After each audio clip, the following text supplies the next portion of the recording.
제35장.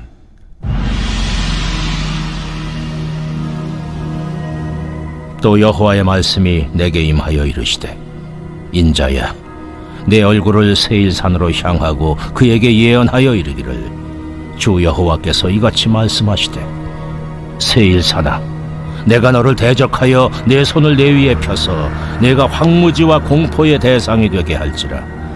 내가 내 성읍들을 무너뜨리며 내가 황폐하게 되리니 내가 나를 여호와인 줄을 알리라. 내가 옛날부터 한을 품고 이스라엘 족속의 환난 때, 곧 죄악의 마지막 때에 칼의 위력에 그들을 넘겼도다. 그러므로 주 여호와의 말씀이니라. 내가 나의 삶을 두고 맹세하노니 내가 너에게 피를 만나게 한즉 피가 너를 따르리라. 내가 피를 미워하지 아니하였은즉 피가 너를 따르리라.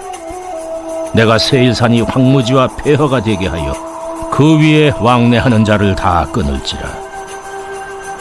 내가 그 죽임당한 자를 그 여러 산에 채우되 칼에 죽임당한 자를 내 여러 맷뿌리와 골짜기와 모든 시내에 엎드러지게 하고 너를 영원히 황폐하게 하여 내 성읍들에 다시는 거주하는 자가 없게 하리니 내가 여호와인 줄을 너희가 알리라.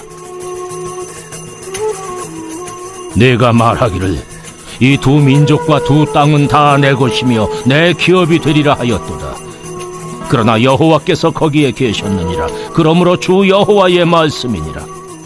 내가 나의 삶을 두고 맹세하노니 내가 그들을 미워하여 노하며 질투한 대로 내가 네게 행하여 너를 심판할 때에 그들이 나를 알게 하리라.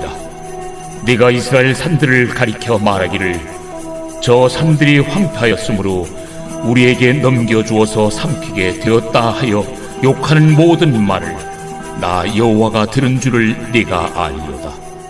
너희가 나를 대적하여 입으로 자랑하며 나를 대적하여 여러 가지로 말하는 것을 내가 들었노라. 주 여호와께서 이같이 말씀하셨느니라. 온 땅이 즐거워할 때에 내가 너를 황폐하게 하되 이스라엘 족속의 기업이 황폐하므로 내가 즐거워한 것 같이 내가 너를 황폐하게 하리라.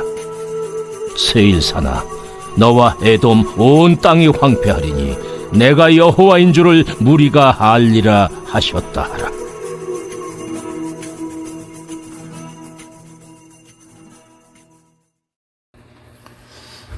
저는 믿는 사람이고 보니 우리 인간의 역사를 보면 왜 사람들은 하나님의 존재를 부인할까 하는 근본적인 의문을 가지게 됩니다. 왜 사람들은 하나님을 부인할까요? 저도 제가 믿지 않을 때 하나님을 알면서도 믿지 않고 살았던 그 때를 돌이켜보면 표면적으로는 무지의 소치가 아니었나 싶습니다. 물론 우리가 믿음을 가지는 것은 무엇보다도 먼저 하나님의 은혜가 있기 때문입니다.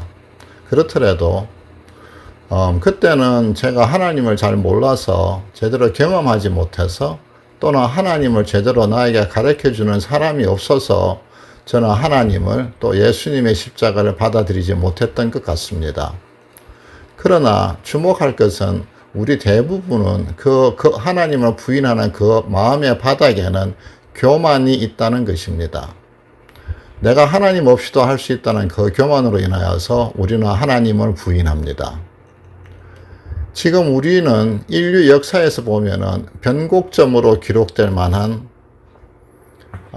변환기에 있습니다.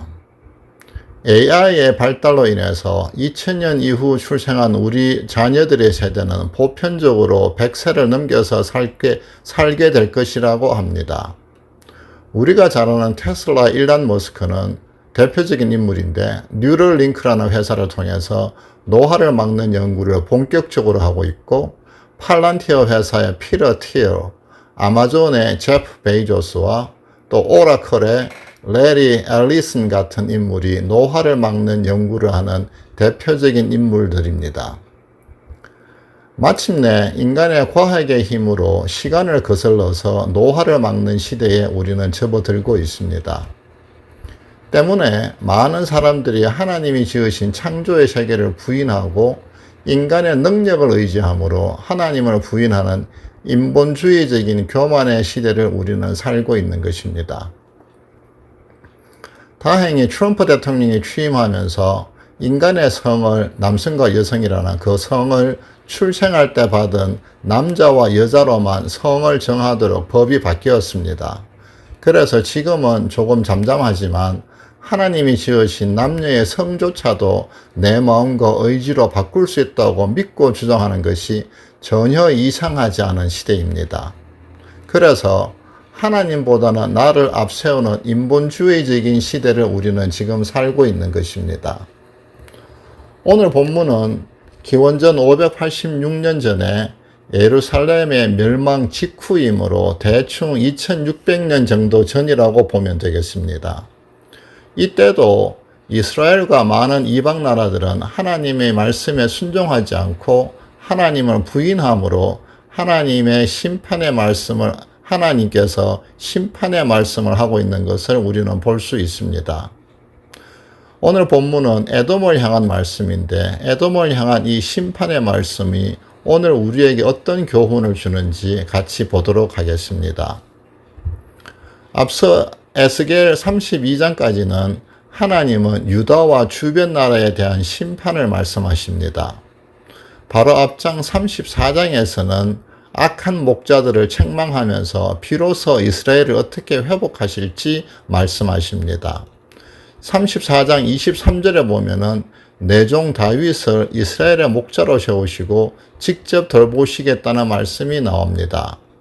실제 다윗은 오래전에 돌아갔으므로 다시 다윗을 세운다는 말씀은 다윗의 자손 예수님을 보내신다는 언약의 말씀으로 해석이 됩니다. 오늘 말씀 35장은 2절에서 내 얼굴을 세일산으로 향하여 예언하라는 말씀이 기록되어 있습니다. 즉 세일산은 에돔의 중심 지역이므로 그 의미는 에돔 자손을 향한 하나님의 심판의 말씀이라는 뜻입니다. 에돔은 잘 아시는 것처럼 야곱의 형 에서의 후손인데 10절에 보시면은 이 두 민족과 두 땅, 그러니까 이스라엘과 또는 유다와 에돔은 다 내 것이며 내 기업이 되리라고 말씀하시는 것처럼 하나님은 이스라엘의 형제 민족으로 에돔을 돌보셨음을 말씀하고 있습니다.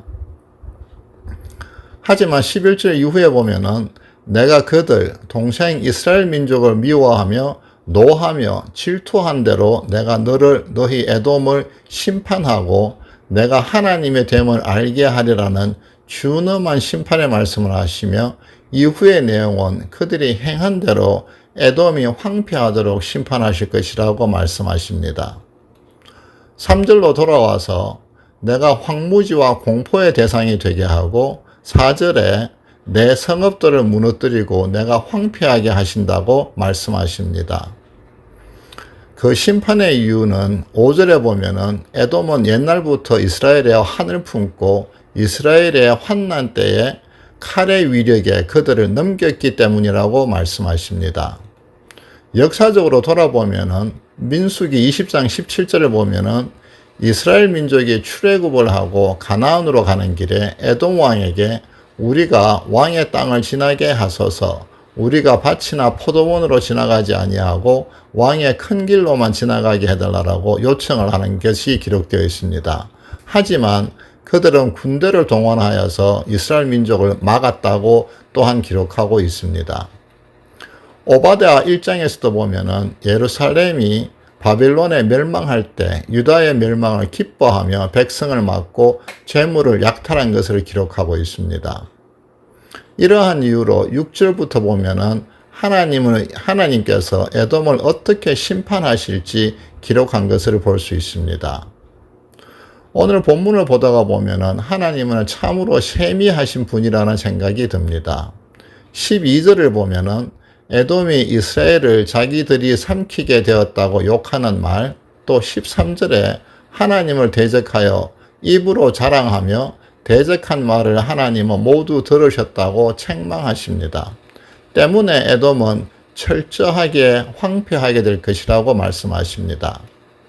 마지막 15절에 에돔이 온 땅이 황폐하게 되면 비로소 그들이 하나님이 여호와이신 줄 알게 되리라고 말씀하십니다. 이 구절의 말씀이 어쩌면 오늘의 본문의 키가 되는 말씀이 아닌가 싶습니다. 즉 내가 여호와인 줄 무리가 알게 되리라는 구절입니다. 여담으로 제가 말씀을 보다가 갑자기 든 생각이어서 우리가 흔히 하나님 여호와라고 우리가 부를 때 하나님은 히브리어로 엘로힘입니다. 즉 그 뜻은 유일신으로 창조자, 절대자를 의미합니다. 여호와는 야훼인데 하나님의 고유한 이름입니다. 출애굽기 3장에서 보면은 하나님이 모세를 만났을 때 모세가 하나님에게 누구신지를 알려달라고 할 때 하나님은 나는 스스로 있는 자 야훼라라고 대답을 하십니다. 그러니까 즉 내 이름은 야훼라고 하나님이 말씀하십니다. 유대인들은 야훼라는 하나님의 이름이 너무도 거룩하여서 함부로 부를 수가 없었기 때문에 많은 경우 아도나이, 즉 로드라는 뜻입니다. 주인이라는 뜻인데 아도나이라고 주님을 하나님을 읽었습니다. 그러니까 하나님을 주님이라고 읽었던 것입니다. 자, 본문으로 돌아와서 왜 세상을 지으신 창조주 하나님은 왜 우리에게 자신을 그렇게 드러내려고 하실까요? 하는 생각이 듭니다. 이렇게 심판하고 책망을 하시는 이유조차도 하나님이심을 우리에게 알려주시기 위해서 하나님은 자신을 드러내십니다. 잠언 9장 10절에서 보면은 여호와를 경외하는 것이 지혜의 근본이요 거룩한 자를 아는 것이 명철이니라 라는 구절이 있습니다. 많은 분들이 암송하시는 구절이겠지만 여기에서 경외라는 단어는 영어로 보면 fear입니다. 목사님도 일전에 하나님을 경외하는 것이 우리 신앙의 근본이라는 말씀을 하신 적을 제가 기억하는데 하나님은 우리를 징계하시면서 자신을 드러내고 우리가 하나님께로 돌아오기를 원하시는 것을 우리는 볼 수 있습니다. 그래서 하나님은 우리를 너무나도 사랑하시지만 더불어 그분은 엄위하신 분입니다. 하나님은 이 세상을 지으시고 또 이 세상의 주인이 되시기 때문입니다. 우리가 말씀의 지혜가 늘어나고 명철이 쌓이면 우리는 하나님의 사랑을 이해하고 감사하게 되지만 더불어서 하나님의 그 광대하심을 알게 되면은 하나님에 대한 경외와 두려움이 생기게 되는 것입니다. 세상은 내가 모든 것을 나 스스로 할 수 있다고 가르치지만 우리에게 지혜가 쌓일 때 하나님의 말씀 안에 있을 때 우리는 여전히 너무나도 미약하여서 온전히 하나님께 의뢰할 수밖에 없는 존재임을 우리는 알게 됩니다. 우리가 하나님 안에 있을 때 우리는 비로소 하나님이 우리 가운데 부어주시는 그 능력으로 말미암아 우리가 온전하게 하는 것을 우리는 알게 됩니다. 세상은 교회에서의 신앙생활이나 우리의 믿음조차도 나 중심의 어떤 이익이나 소원을 성취하기 위한 수단으로 가르칩니다. 내가 주인이 되어서 살아가는 삶은 육신의 한계를 벗어나지 못함을 우리는 잘 알고 있습니다. 때문에 십자가의 주님의 은혜로 우리가 온전히 하나님을 의뢰할 때 우리는 비로소 하나님의 영으로 하나님의 자녀로 온전하게 됨을 성경은 우리에게 가르쳐 줍니다.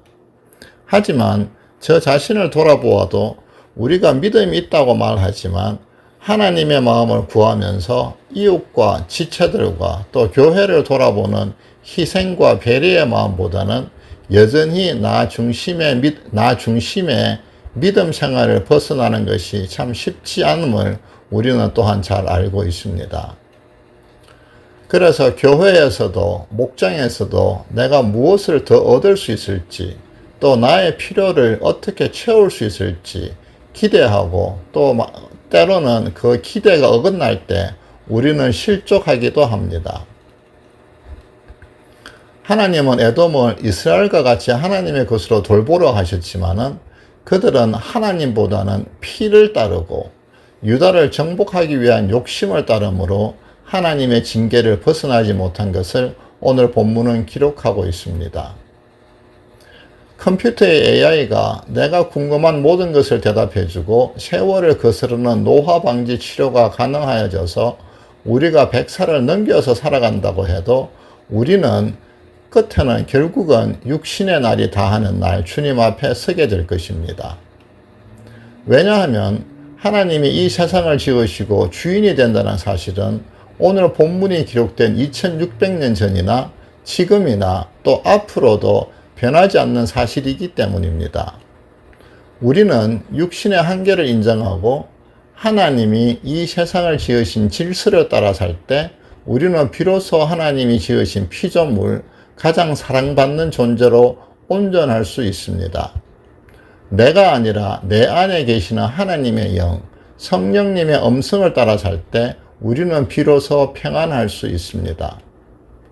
오늘도 하나님은 마음을 다하고 목숨을 다하고 뜻을 다하여서 하나님을 사랑하고 하나님이 부어주시는 우리 마음 가운데 부어주시는 그 사랑으로 내 이웃을 사랑하며 살라고 말씀합니다.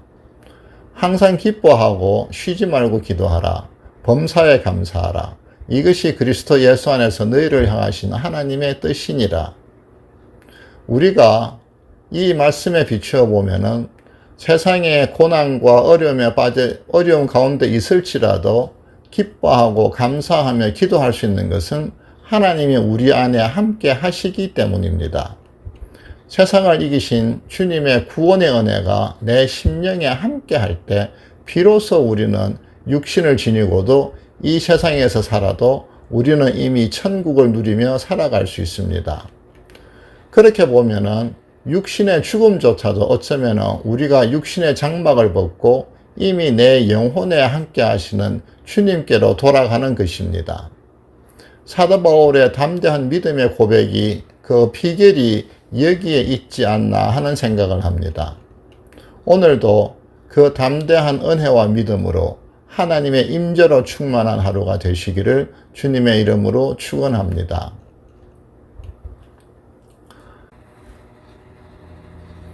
사랑하는 주님, 이 아침에 기도의 자리에 나온 하나님의 사람들에게 주의 은혜를 부어주시기 원합니다. 우리가 지금 어떤 상황, 어떤 환경에 있을지라도 주님이 우리 가운데 함께 하심을 믿음으로 말미암아 세상을 이기는 담대함과 평강을 저희에게 허락하여 주시옵소서.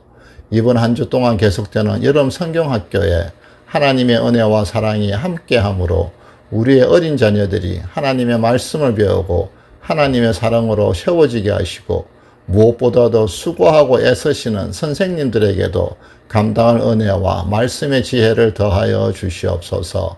또 병중에 있거나 삶의 어려운 시간을 지나고 있는 우리 지체들을 기억하시고 주님이 주시는 평강과 또 주님의 만지심으로 상한 육신이 회복되고 또 하나님을 더욱 깊이 경험함으로 고난이 오히려 은혜의 시간이 될 수 있도록 축복하시고 인도하여 주시옵소서.